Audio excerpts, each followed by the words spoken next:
Good morning, everyone. I'm Deb, And I'm Jay and today we're headed to Loof'n Round Gardens. in Cleveland, Tennessee.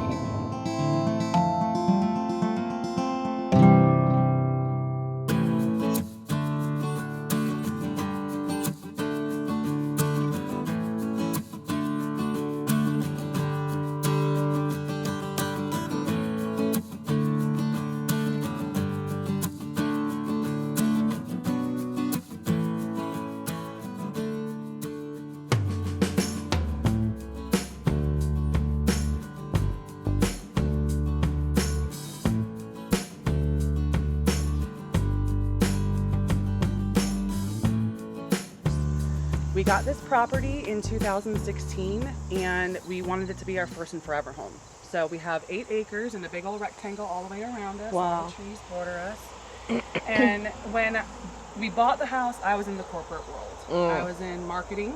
Okay. We had a nice little design team, and one of our designers gave me the tiniest little loofah I've ever seen. She knew that we had our little victory garden, that little kitchen garden. And so she knew that I liked growing things and that we had just gotten the property. She said, "Do you want to try growing loofah?" I said, "Allison, I don't even know what loofah is. Tell me what it is." Yeah. She's like, "Well, it's what you're holding." And I was like, "Oh, okay." So we put a few of those seeds. There's maybe 5 or 6 seeds, which is actually a very small amount, which you're going to find out when you peel your loofah. Put them in the victory garden, instantly fell in love.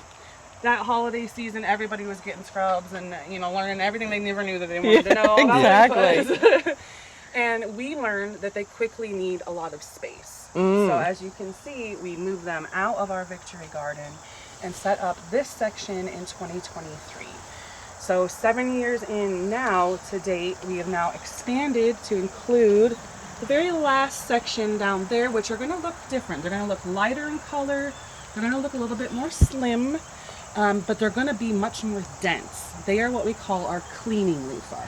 So with this whole situation, at the end of the year, we let everything just die into the ground. We let the roots dry up and rot into the ground as much as possible.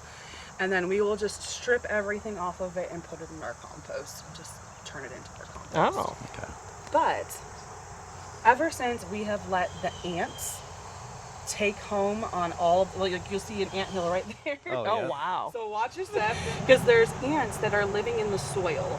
And what we found in one of these rows a couple of years back is that when we did our transplants, I came out the next day just to check on them, and I was noticing ones that looked phenomenal, nice dark green, healthy, no shock to them, had little anthills at the very base of the plant, and they were going down into the roots and all the way up on the plant, just crawling all over the place. I quickly found out that ants and loofah are best friends. Oh. There is a sugary nectar that's all over the plant that is meant to entice and draw ants in particular. That's good to know. So there's a sugary nectar all over it, which in the end makes, when we harvest the nice dark, mature green leaves to use for our Oh, tea, yeah. it gives it that sweeter, not so bitter green tea kind of flavor. It's still like a green tea, but there's no caffeine, and it's a little bit sweeter like that. It really helps bring down inflammation. In fact, we were just working on spreading wood chips and whatnot, and I'm like, yep, I'm gonna need some of that, and I can still see my knuckles. Yeah. So the newer leaves, the younger part of the vine will grow over the older part of the vine. So as ants are like living and crawling up all over it, the plant is drawing them to the newest section of the vine with these little tiny nectar pockets. It'll make it look like the leaf has polka dots on it, kind of. But it's a new part of the vine, and it's calling to the ants. It's basically saying, you haven't discovered this part, help us out. Here you go. Beyond that, you'll see a lot of bumblers and bees and butterflies. They will pollinate like crazy for you. I've seen a bunch of them Yeah, already. you see the bee hopping. Yep. And the majority of the flowers that you see right now are male flowers. All of the flowers on the plant will be yellow, but the males are smaller and they grow in little clusters. And if you look along the very tops of the rows, you can see how, especially right down there, you can see how they're poking up the top, like they're reaching for the sunshine. Yep. They will extend, because these vines, we trim them a lot, but they can get very bushy. So that male flower will just be like, hey, no, I'm still here. Help me, I'm still here. It will reach for any pollinator that will help it. Huh. And in that, right, the female flowers are a little bit larger, and they're always singular at the end of a potential loofah gourd. So we'll try and spot a few and see. It's kind of getting to the end of the season where the vines are starting to slow down, but seeing so many of the male flowers open right now tells me there's still some females that are, it's still producing females. Pest-wise, the main things that we are, especially now that we've really secured our victory garden, are rabbits and groundhogs. Oh, Sometimes we get a random possum, but usually they're like trying it and they don't like it. They move on. Yeah. And what we have found with the rabbits especially is that they like to eat the younger parts of the vines, so they'll nibble up the fresh leaves in the young vine, which is why we have the trellis system again. Obviously you can see there's a lot that at this point has filled in the bottom rows, but at the beginning we like to trim it up and wrangle it up so that if at all possible it has the best chance to not be deterred from growing. So when you say trim it up, are you saying snipping off, or are you just training them to go up? So we're trimming the leaves for the most part, because a lot of those will be good for us to use for tea right off the bat. But it also gives us a good idea of which vines are doing well. And then yes, we wrangle them on up through the trellis system. The biggest thing with the way we have our trellis system is, like, you see this really big one here at the bottom here that's just giant. If it were a cattle panel kind of situation or a chain link fence kind of situation, I would not be able to pick that up and maneuver it so it was hanging up off the ground, or even to help balance it, which is why we use that trellis system that we have with the sisal twine. We can kind of maneuver the squares a little bit. It gives us a little bit of flexibility to get things up off the ground as much as we can. So do you have like two like horizontal lines and then like twine going up and down? Yeah, I think we actually have 3 or 4, depending. I know that the Huskies have, I think they have 4 of the horizontal. Because of the weight, yeah. And then depending on where the vines were, there's usually about 3 or 4 between each T-post. We will do a vertical straight up from there. So, and then like I said, the vines can hold the weight themselves. They're strong vines. You'll even see the thickness of the Husky vines is different than the others and what have you. It's like the vine knows it's going to be heavy at one point. Right. Because the crazy part is as they dry, they get like paper. They're so light. So it's only a certain amount of time, and you really... we can trim, at a certain point, we start just trimming the vine completely off. Because it will just keep growing and keep growing and keep growing. And at a certain point, you want it to stop focusing on making the small gourds and focus on drying out. Loofah will cross-pollinate with each other. So we have this type of loofah, and then we have our husky loofah, and then we have our cleaning loofah. So when you start off with this one, it's going to give and feel very soft. These are the type that we get from our body scrubs, and we use them for our body or our face exfoliators just because they're the softest and gentle. This one is a hybrid, so it's got a little bit of give, but it's a little more scruffy. A little firmer. Yeah. Okay. And then you have our husky, which is a little scratchy. Yeah, a lot of folks like to use these like soap pockets. So we end up hollowing out the inside and making like a cinch pocket with them. Like it's bar soap. Oh, that's a good idea. Yeah. How long do those usually last? Like... Excellent segue, my friend. So the cleaning ones, because they are a rougher surface, they're usually about 4 or 5 months. Okay. And a lot of times we like to promote having one of these next to the kitchen sink. So if you think at any point you're smelling something on your scrub, it's food that got trapped in there. Right. All of these natural scrubs repel any bacteria and mold from growing on them. So it's not the scrub itself promoting that, it's the food in there. So what you can do is you can give them a good flick in your sink. You can wring them out like you would a towel. They're very tough. All of them will be softer when they're wet, but our cleaning ones will still stay that tough denseness that you need. The ones for your body, most folks are coming back about 7 months.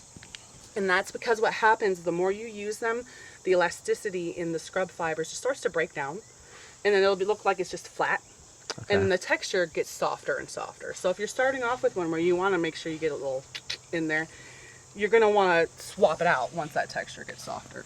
So if you start off with one that's really, really soft, just know the more you use it, the softer it's going to get with all of them. Introducing the gourd, which today we're going to eat, if you're brave and want to. It's going to taste a bit like zucchini, cucumber mixed together. Yeah, she just told me this, yesterday? And I'm like, you can eat the loofahs? Watching your videos. I was like, what? Just doing her homework. It looks exactly like a zucchini. That's exactly what it looks like. Looks like a cucumber to me. It The feels a outside. little bit meaty, but yeah, very soft. Yep. It's almost like you already cooked the squash or something. Yeah, yeah, It's exactly. Very soft. It smells a little bit like a squash or a zucchini. Does it taste like a pickle?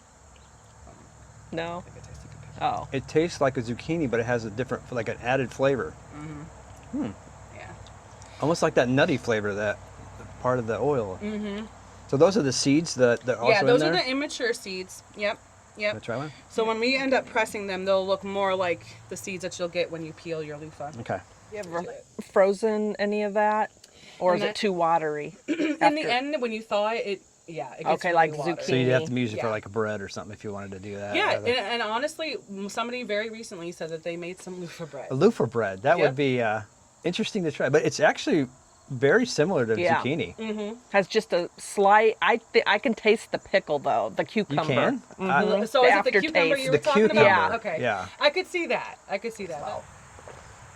But so this is caffeine free.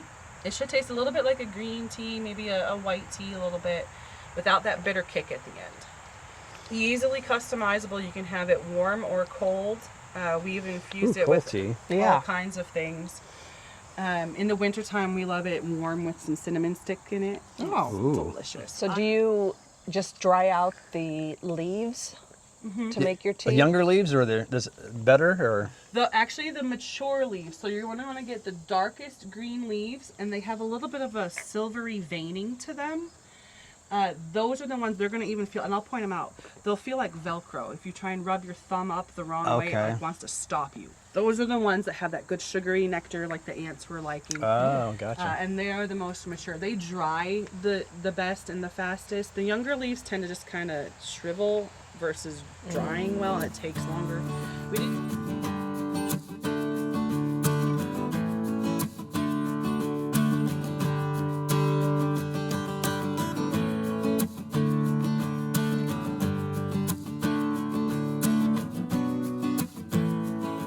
Is when they have gourd meat in them. But seeing how slender this is and knowing the variety, the fact that it's still that slender, it's probably still all gourd meat. So this one would be edible. Okay. But they just gotta, and here's one that's starting to yellow. You get so it goes through the same thing. This one started off this color, and this will get to that yellowy color. And then it gets to And the then brown. it gets to the brown spot, and then it gets completely brown and dry.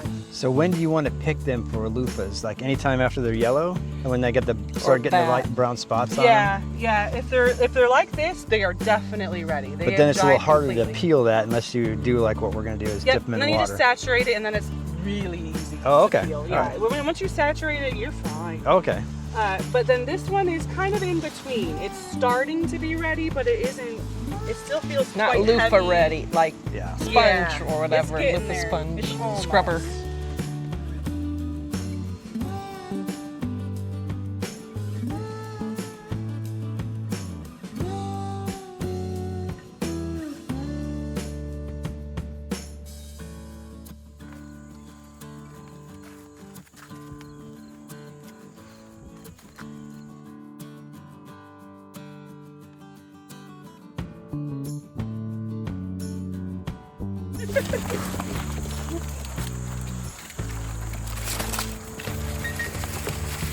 That was my phone.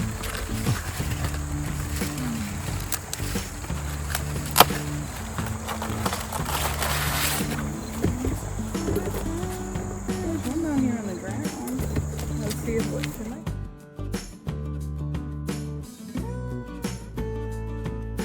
It's like, How big that is.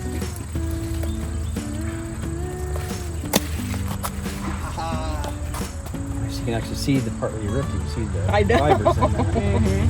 See, now the cool part with that one is that while it looks like it's completely dry, it'll probably be very easy to peel. Yeah, it feels like there's some moisture underneath the. Yeah. Yep. So this is where you cut from the vine, right? So flip it over. That's where the female flower was. Okay. What you're going to want to do over your buckets first is pop a thumb right in here. It should give, and then pour out in here and just bang out seeds. Okay. Yep, you're good. You're going to stick your thumb. You want that in? Yeah, everything can go in the buckets. You're good. Go ahead and stick your thumb all the way There you go. There you go. And then since yours is still kind of hydrated, you might not have a whole lot fall out. Okay. Yours definitely. Definitely yours is falling out. Yep. So that's quite a few seeds in there. I can see seeds in here, and some of them aren't black. They're And that's lighter. true. Now that is a true husky seed. So they are they haven't been cross-pollinated. That is a genuine husky. okay. And yours is a genuine Loof'n Round Loofah because it's an all-black seed. Ah, okay. So the biggest thing with your seeds is you want them to be all one color, smooth, firm, and plump. So if you push on that, it shouldn't give, but it should have a bit of a plumpness. So quite a few seeds. How many do you say there's in each one? Oh, there's hundreds. Oh, really? Yeah, there's hundreds. Like you say, once you grab one, then you got your. I'm telling you, once you have one scrub, you will forever have scrubs. They just keep coming. She's not having fun at all. Not at all. Smile and the giggle. I You're know, not right? having fun Exactly. at all. Because I saw you do this in the video. That's and I what was you like, were waiting for. She goes, I want to do that. That's cool. I don't blame you one bit. Now, how do you know if you don't get all the seeds? You just, won't get okay. all of the seeds out. 9 times out of 10 you won't. And that's when we have the water here to submerge it. Which is a process anyway. Even with not getting all the seeds out, you're going to want to use either the water to rehydrate the peel and also to rinse off the scrub itself. So we just dip it in, or You submerge it on and you can completely flood it, get the bubbles out. I got a few. There you go. And his is so ready, his peel. It's already starting to fall Feel apart. it out. That's Okay. why when I touched it, I poked my finger in it. Uh huh. Yep. I'm like, you better take that one. Well, these a lot of these are coming out too. These look like pumpkin seeds almost. Yeah. Yep. Oh, I didn't think I was going to get any seeds out of here. In the bucket. Oh, okay. Okay, in the bucket. I think I got more Didn't think seeds you were than you gonna get did. any seeds. I mean, until I started taking it apart. Yeah. I got way more seeds than you did. Oh my gosh. Not that it's a competition or anything, but I win. I think it's a win-win for me. It is. All the seeds. You still got a ton in there. Look how easy that was to peel. Yeah. And that slickness that you feel is the gourd meat. So that's what you're going to want to continue to rinse off. Now you can already see the color of your water is changing a little bit. It's going to change even more as you just Now you can see the green coming out. Yep, and that's your water. You feel free to bathe in it as much as you Yeah. like. Enjoy that cleansing, clean Look at feeling. these little tendrils on here. Oh, It's pretty wow. cool. Well, that was super easy to Yeah. get off of there. So now how do you get the other seeds out of it? So there's a few things that you can do. Now you're going to have a little bit deeper water on this side because of the slope, so you can always kind of keep it in there and squish it around a little bit, flood the chambers. Do a bit of what you're doing now. You're just kind of like massaging it out of the chambers. You can also, like the very end here might be closed off. You can always trim just a tiny bit off and This one's open. I'll try to see if I can get it to go this way. Maybe not. Just when I think I'm done, there's like, two. there's more. And you'll probably get more once you put it in the water too. Okay. I would not be surprised at all. He's like, whoa, what you doing? You still got a lot of seeds to get out of there. Yeah. And if you, yep, exactly. And if you bring it into the deeper end and just swoosh it, that'll help flood them a little bit. Yeah. That's the first stage of trying to get them out. The first stage. Yes, Ah. this is the labor of love portion of our interaction together. Well, like you said though, this is actually, it's actually a hand treatment as well, right? So 100%. 100%. I think this is good for the shower. It's like Oh, yeah. it's scratchy but not too scratchy, right? Yeah. So Yeah, definitely. Got a good fluff to it. You'll get Mhm. some longevity out of it. If you like that size, keep it that size. If you want to cut it, you can cut it. When they're wet, a good pair of scissors will Okay. cut it nice and easy. If it's dry, a serrated knife. All the thousands of loofah that we have processed, I have never found a bug or anything, alive or dead, inside a loofah that we process. that's interesting. Anything that you're going to find, even if it looks kind of gross, is the gourd. Going to be part of the plant in some Part of the fashion. plant. Okay, guys, after the tour, we got gift bags from Julia And in that gift bag, we got an all-purpose scrubber. We got loofah tea. We got 11 husky loofah seeds. We got the pods to start the seeds if we want to, if you want to start them indoors first. We got a face exfoliator. And then all of these little stickers I just love. And then we bought the tea bags. You get 10 tea bags for $8.50. We bought the lemon balm tea for $7.50 from Julia's Garden. We got the loofah salve for $35. And this is the loofahs that we picked. Jay picked the husky, which was $15. And this one here was $8. You also get this informative Loofah 411 informational flyer in your gift bag. And then on the other side, it's the Scrub and Beyond, some more useful information. So we're done loofing around at the Loof'n Round Gardens today. How did you like it? I actually really enjoyed it. Of course, I love learning new things, and she told us all kinds of stuff. I'm not sure how much we're going to be able to show in the video, but if you ever get a chance, this is a fun outing to learn, to get the hands-on stuff. It's really cool. Yeah, and you can make so much out of that whole plant. No idea. Like, I mean, it's... So you got tea, you got your oils, you got the loofah itself. Right. The seeds, I think she said... And you can actually eat the smaller ones when they first start coming out. You can use those as... Yeah. Like, and we did taste it. Yeah, the actual young loofahs was actually very much like a zucchini. Yeah. And a cucumber kind of mixed. Yeah, it had an aftertaste of a cucumber, raw cucumber. But it was like a very soft zucchini too. It was really interesting. So that's gonna do it. Checking for traffic. So that's gonna do it for today's video. We hope you enjoyed it. We appreciate you guys. Thanks for watching. All right, bye.